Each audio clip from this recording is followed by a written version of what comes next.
Hello, hello, hello. Hi, hi, hi. Hope you're well. Hope you're swell. Hope you're wavy. Hope you're brave. I thought I'd talk about some positive things to look forward to in the future, because I think sometimes a lot of people have a lot of negative predictions for the future. And I've certainly made some negative predictions as well. The thing that worries me more than anything is the birth crisis. But I think we have to also find some things to look forward to. It's so important to put some positivity out there. So I was like, what are some positive things that we can look forward to? And yeah, let's talk about it. So one thing I have a list here. One thing I always found very encouraging is this thing called desalination, which is how we make salt water drinkable.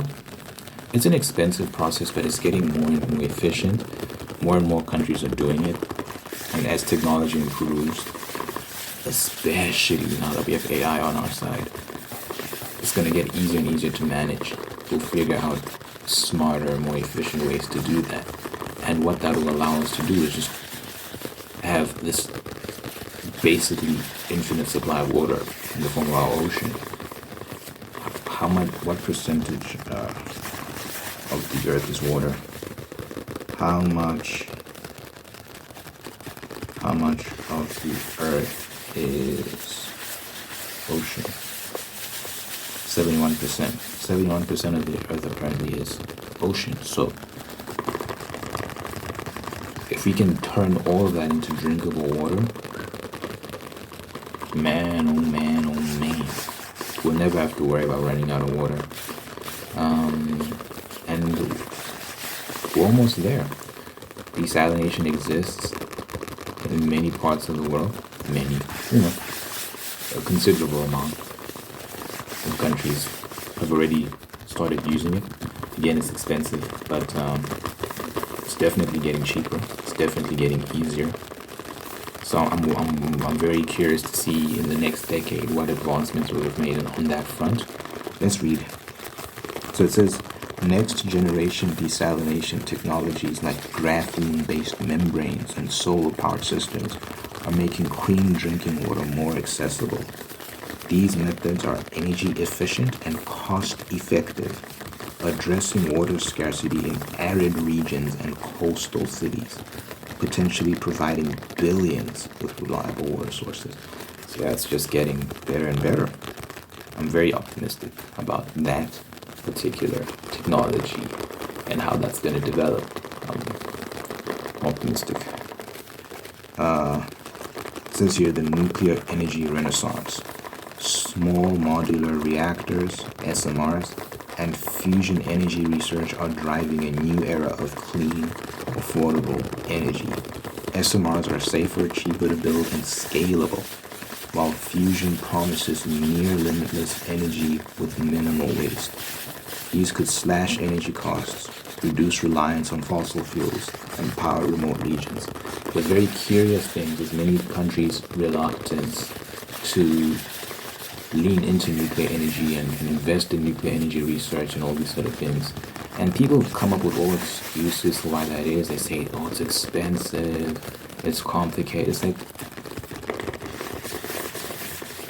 clearly it's worth it, and some countries already have nuclear power plants that they're just not using.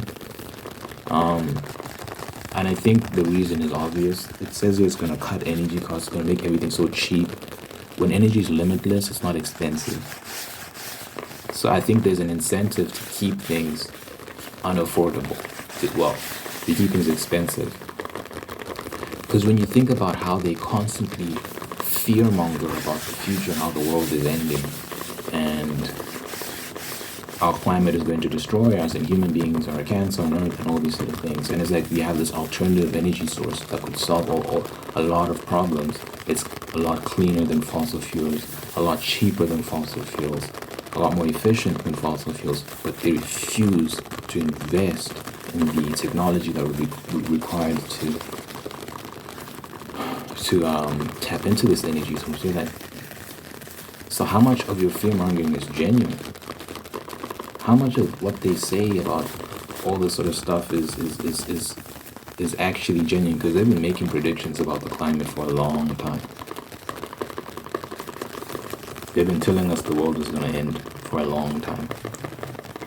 And when you have these alternatives to fix these problems you keep talking to us about, and you're not tapping into these alternatives, yeah, it's hard to take these people seriously, man, but nuclear energy, it's making strides. More and more people are looking into it, and I think eventually the dam will break, man. They're only preventing the inevitable, which is that someone somewhere is going to come up with some sort of tech that just makes everything an energy source. Banana peels, waste, like everything just becomes an energy source, and it just makes energy super, super cheap, basically free. And that'll power, oh my god. I guess I'm just imagining the possibilities at that point, like how that would drive the future. It's just unfortunate the amount of people that have been brainwashed into this climate alarmism. When you understand what's happening, you're like, yeah. There's hope. There's a lot of hope. We're sitting on a gold mine of energy. We just need to tap into it. Robotics and automation. Robots are revolutionizing daily life, from healthcare to agriculture. Surgical robots enhance precision in operations, while autonomous farming bots optimize crop yields with less labor and fewer resources. Domestic robots are handling chores, freeing up time for creativity and leisure. The thing that's always fascinating is the domestic robots. I've shown an ad on this channel. There's this ad I saw online. It's a real ad of a real robot doing chores in the house. And I don't know when it's going to be available to purchase, but clearly people are working on this, and people have been talking about this for a while. And I think in the next decade, by like 2035, I think it'd be very common to see these domestic robots. I think they'll be everywhere. And they say it'll be like about the same price as like a low tier vehicle. So you could take out a loan to get it, or you pay for it in cash, whatever you want to do. And it'll probably be cheaper than that. It'll get progressively cheaper as the technology improves.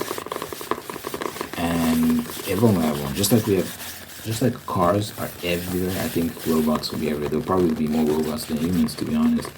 And I can see why that would be scary for people, but I don't think right now, I don't think we have to be scared of some robot apocalypse. Right now, let's just take in the positives, and we can be cautious. We can have laws to prevent certain things or not, but what good does it serve us to just constantly be doomsayers? Self-driving cars.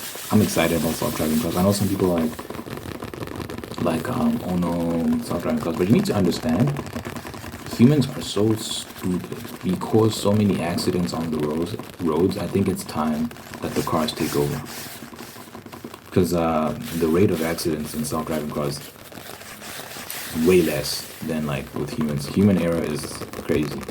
These robots will make far fewer errors than we will, guaranteed. Autonomous vehicles powered by advanced AI and sensor systems are reducing road accidents by minimizing human error. Widespread adoption could cut traffic fatalities by up to 90%. I think we're going to look back in this time in history and be like, we used to drive these things ourselves. I think that's going to be a thing.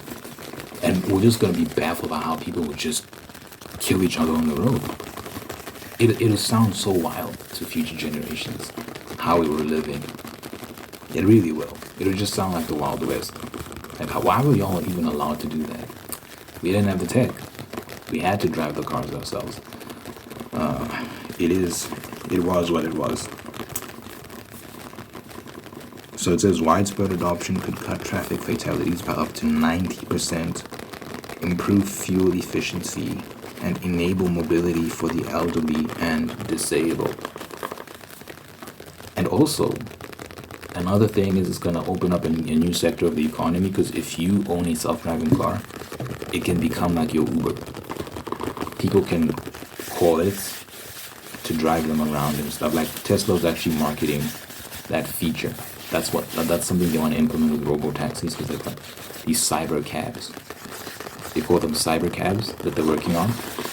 So you could buy your own cyber cab and just send it out to work. And people will be calling it and going all over the place and whatnot, and you'll be making money with your cyber cab. So if you invest in a cyber cab, you could potentially make a lot of bank off of that. So, and the future looks bright, man. The future looks bright. With regards to like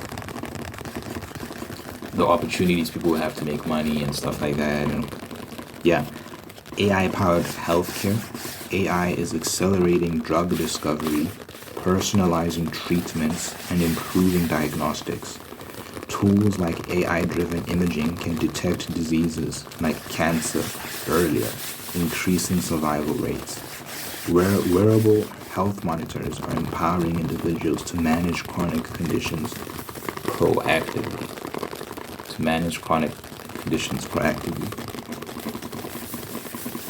So I think AI is going to be very powerful when it comes to healthcare. I think it's going to be doing all sorts of things that we didn't think possible. Not just detecting diseases, but actually curing them as well. Diseases we previously thought uncurable will be cured. I think that'll be a real thing. I think there's a lot to be optimistic about, especially when it comes to AI. I know we like to talk about the negative sides of AI and the way things could go wrong, but there's a lot of positives as well. There's a lot of positives, and we need to be balanced and look at the bright side as well. So I think when it comes to healthcare, I think we're going to see some amazing stuff.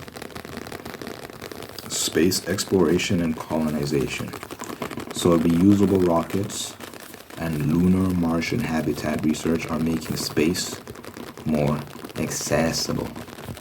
These efforts could lead to resource mining, new scientific discoveries, and even off-world settlements, expanding humanity's horizons and resilience. So yeah, we might be expanding to other planets and stuff like that. And I mean, we'll see. It's still early days and stuff like that with regards to space exploration stuff. I'm like, we need to figure Earth out. I feel like we haven't figured Earth out yet. But we'll see what happens with the space stuff. I'd like to, maybe later on in life, when I'm older, maybe go to space. Just to see what's going on. So we'll see. Regenerative agriculture. Techniques like vertical farming, lab-grown meat, and soil restoration are revolutionizing food production. These methods use less land and water, reduce emissions, and ensure food security in a changing climate. I don't like lab-grown meat. The concept of lab-grown, give me a real cow, please. Don't grow the cow in the lab. Nah. I think, the issue with humans, if something's convenient and they're like, I don't taste the difference, people will just go for it, but there has to be a cost to these things, man. I can't imagine that you can just do stuff like that and there's no cost. Just growing meat in a lab. I don't know, man. Give me a real cow, please. It needs to be out touching grass, chewing, sun in its face, breathing the open air. Give me one of those ones. Don't give me some mound of flesh that was grown in a tube somewhere. Ugh. That doesn't sound right. But stuff like vertical farming and soil restoration. Hey, it sounds okay. Doesn't sound nefarious. So we'll see, man. We'll see what happens in the world of our agriculture. Quantum computing breakthroughs. I hear about quantum computing, and the language they use is so complicated. I don't know. To be honest, I don't know what quantum computing is. To be frank with you, I don't know what it is. I don't know why it's important. And I don't pretend to Quantum computers are poised to solve complex problems in materials science, cryptography, and logistics. They could optimize global supply chains, design new sustainable materials, and accelerate innovation across industries. Okay, I'll take your word for it. But I don't know. Universal basic income experiments. You see, I don't know how I feel about universal basic income. I mean, I guess like in an AI landscape where AI is just taking all the jobs, I could see universal income, basic income becoming necessary, but at the same time, yeah, I feel like people should earn. I think it's actually important, even for yourself, to earn your money. Because there's just something about people just getting money and not doing anything for it that I think might be disastrous. We're just sitting around. But I guess theoretically it could be beautiful if people don't have to worry about earning money for whatever, and you just go around living your life, doing what you want whenever you want, because you know that you got a basic income coming in. So as long as you're responsible with your money, you won't run out. You don't have to work too hard. And it might be an era of human civilization where no one is really working because they have to. Everyone works because they want to. It's possible for us to generate that level of wealth. Like where, for the most part, people are just like doing what they want. So let's read here. Advances in automation and AI are fueling successful UBI pilots worldwide. Universal basic income. By providing financial security, UBI could reduce poverty, boost entrepreneurship, and allow people to pursue education or creative passions, fostering a more equitable society. Maybe. It sounds nice. There's a lot of things that sound nice that never actually turn out that way. The point of this video is to be optimistic. So we'll see. We'll see how that turns out. Gene editing breakthroughs. CRISPR and other gene editing tools are progressing toward curing genetic diseases like sickle cell anemia and cystic fibrosis. This actually sounds good. Beyond healthcare, these technologies could enhance crop resilience, reducing hunger, and mitigating climate change impacts.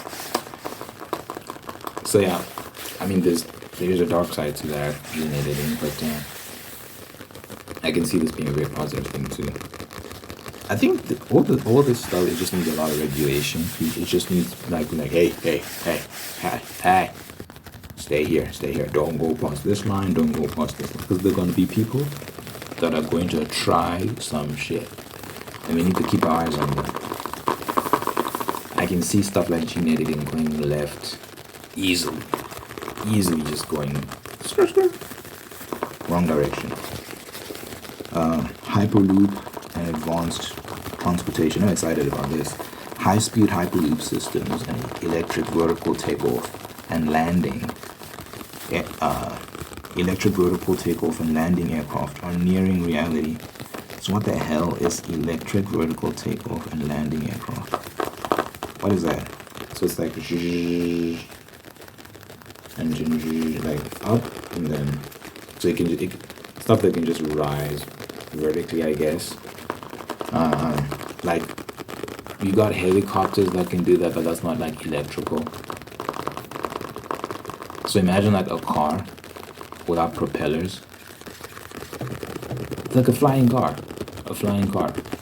It's just stationary, and then it just lifts up by itself, pew. And then when you want to land, it just goes down like that would be necessary. It can't be like a plane where you need a runway to land your car. It would have to be able to land vertically and rise vertically, because planes need runways to take off. I think planes as we know them are going to look so silly in the future, like a few decades from now. I think we're going to look back at planes and like, that was so ghetto. Like the fact that we had runways and stuff. Just thought I heard something. And then the future will instead would be like vehicles, like even planes, whatever, that can just rise like this, take it, and then when it's time to land, it just lands vertically, very slowly, very controlled. And it will all be autonomous to reduce human error, which kills. These could slash travel times, reduce carbon emissions, and make global connectivity more affordable and sustainable. So you see what I'm talking about when we're talking about reducing carbon emissions and all this sort of stuff, all these technologies. That's why I'm saying people, all these climate alarmists, the world is ending, oh my god, climate change. Technology has the very strong potential to reduce all of these problems so that it's all behind us. That's what you have to be pushing for. People are fighting for the wrong things. People are fighting to make fossil fuels more expensive. But what you're doing is, in the immediate term, you're making a lot of people's lives a lot harder. And these are poor people, more often than not. Because like big companies can afford to eat the expensive costs of these renewable energy resources, which are actually very expensive and inefficient. For example, when they ask farmers to use electric tractors because they're good for the environment, electric tractors are very, very expensive, a lot more expensive than normal tractors that use fuel. And they're a lot less efficient, these electric tractors. You have to charge them constantly, which ends up being bad for the environment because how do you generate electricity?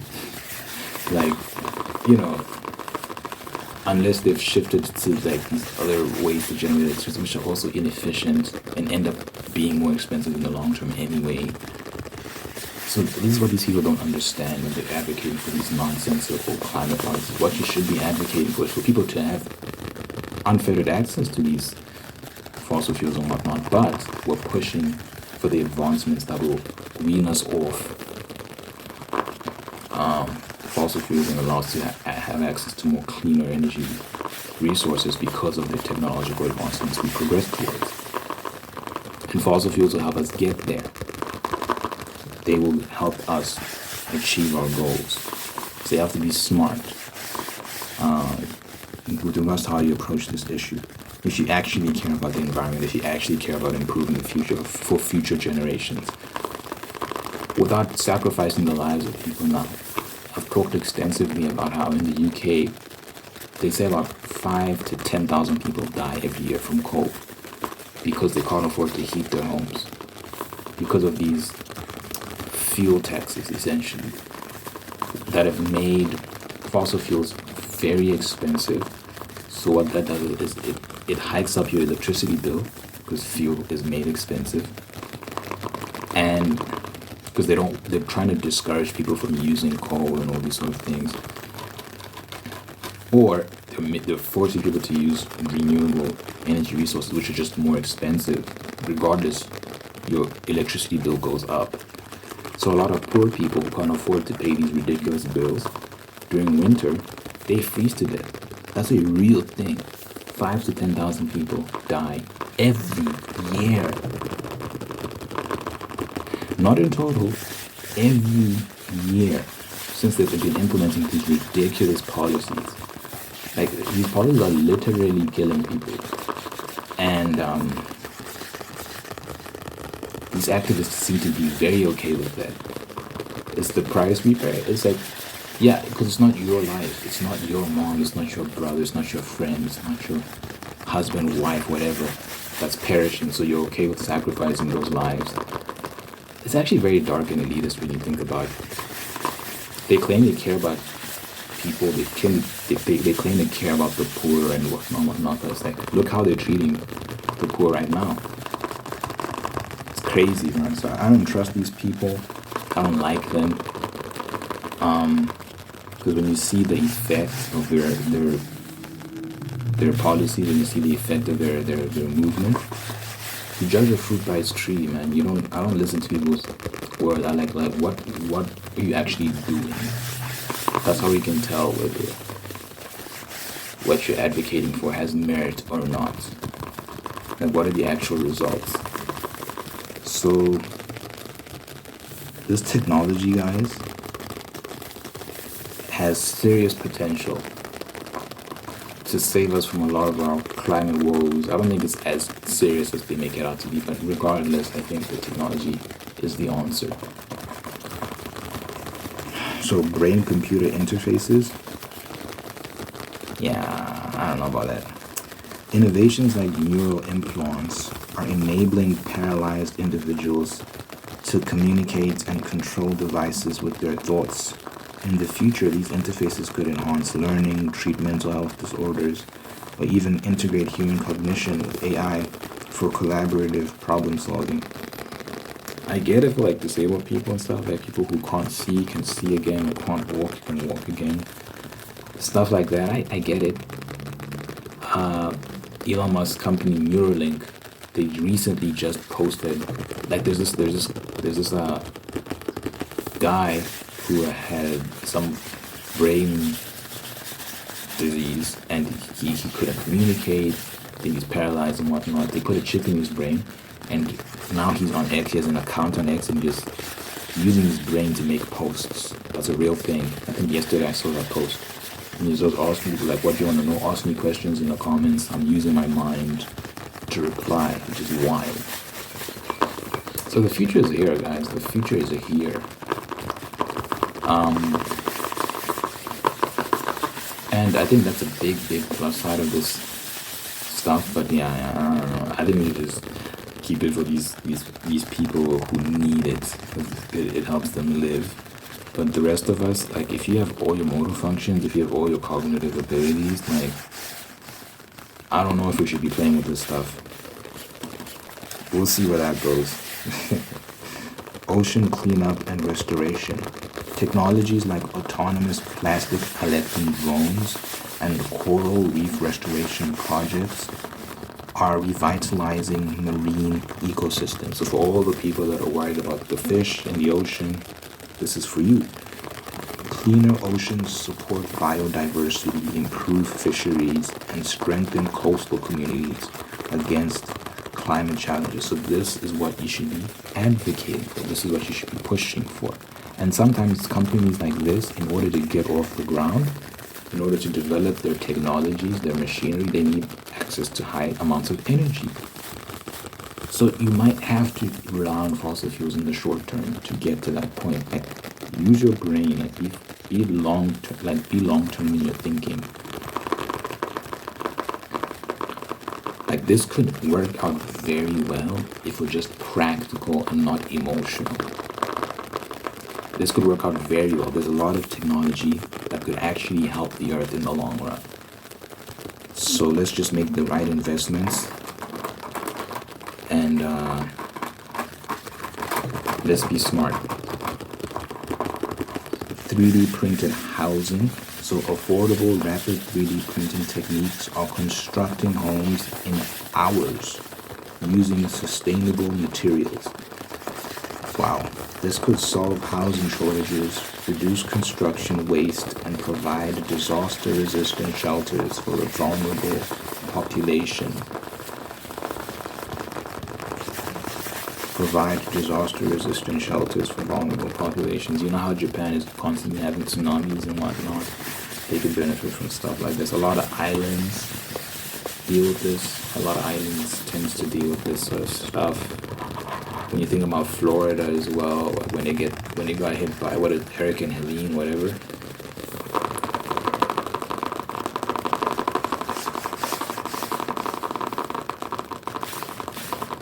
I think, a lot of people benefit from this. And you think about the homelessness crisis in places like California, around the world. If you can construct houses in hours, I could see the technology getting so good that you can construct a house in minutes. Guys, like the future has so much potential. I can't wait to see what the world looks like when I'm like 90. When I'm like 90 years old, I want to see how far we've come. Hopefully the world looks good. Hopefully a lot of these things we're discussing have come to fruition and poverty is just... Because if you just analyze the trends historically, poverty's been doing this. It's been doing this. So if you like rewind 200 years ago, we were extremely poor. I think the global poverty rate, like abject poverty, was like 95%. Now it's less than 5%. Like total abject poverty, less than 5%. Food was scarce back then. Our knowledge about medicine and whatnot was very limited. Like life expectancy was very low. You're lucky if you live past age 30. Infant mortality rate was sky high. If you had 4 children, you're lucky if you kept one of them. No? You probably end up with like 1 or 2 if you have 4. If you had a family, this is part of the reason why people have like very large families, like 8 or 10 children, because so many of them would die. That was a big reason why people have big families. So many of the children would perish. I still think it's important to have big families because that's how you grow your population, but back then a big motivator was the fact that I don't know how many of these kids are going to perish, so I want to have at least 2 or 3. So you just keep having babies in the hopes that some of them will survive. That's how harsh conditions were back then. When the seasons come, when winter comes, if you don't move, well, we got better at managing the seasons. So eventually we stopped migrating with every change in the season. But if you're poor, for example, winters were brutal and a lot of people would perish during winter, even in these quote-unquote advanced settlements. Now we have all this technology that insulates our homes, and we have all this clothing and all this sort of stuff. We can heat our homes with electricity, or like there's so many innovations now that just make winter very bearable. Whereas in the past it wasn't for a lot of people. So we've come a long way, man. And I think the future looks bright in that regard. I think if you just analyze the trends, poverty has been doing this. So I could see a future where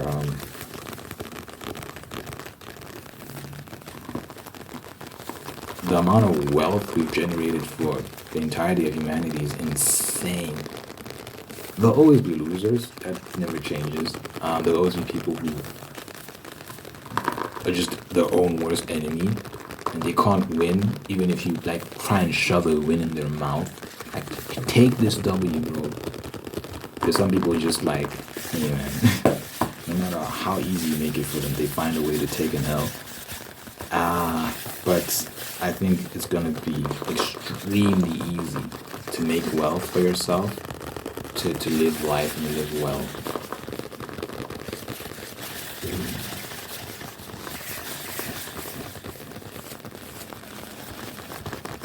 Let me wrap up because I'm doing things. Engineered microbes are being developed to produce biofuels, biodegradable plastics, and even carbon sequestering materials. These solutions could replace fossil-based products, drastically cutting emissions and waste. Yet another climate advancement. They could replace fossil-based products, drastically cutting emissions and waste. So another thing to look forward to, synthetic biology for sustainability. Global education access, this is important. Low-cost, AI-driven educational platforms and satellite-based internet like Starlink are bringing quality education to remote areas. This empowers millions with skills for the modern economy, reducing inequality and fostering innovation. So a lot of African countries, for example, it'll level the playing field, and some kid in some village can come up with some innovation that makes life easier for his immediate environment and all that sort of stuff. I'm very optimistic about that. Education is key, guys. It's the big equalizer. Education, information, the internet, having access to all these things. It will lift a lot of countries out of poverty. We could really enter an era of global wealth, not just a few countries doing well, but everyone doing well. Climate repair technologies. Direct air capture and enhanced weathering are scaling up to remove CO2 from the atmosphere. Paired with reforestation and renewable energy, these could stabilize the climate, preserving ecosystems and habitable regions. So yeah, these are the things that these climate alarmists, they never talk about. They never talk about these things. It's just doom and gloom from these people. But there's so much to look forward to when it comes to the climate, clean air, clean energy, clean oceans, and just sustainable wealth and for human flourishing.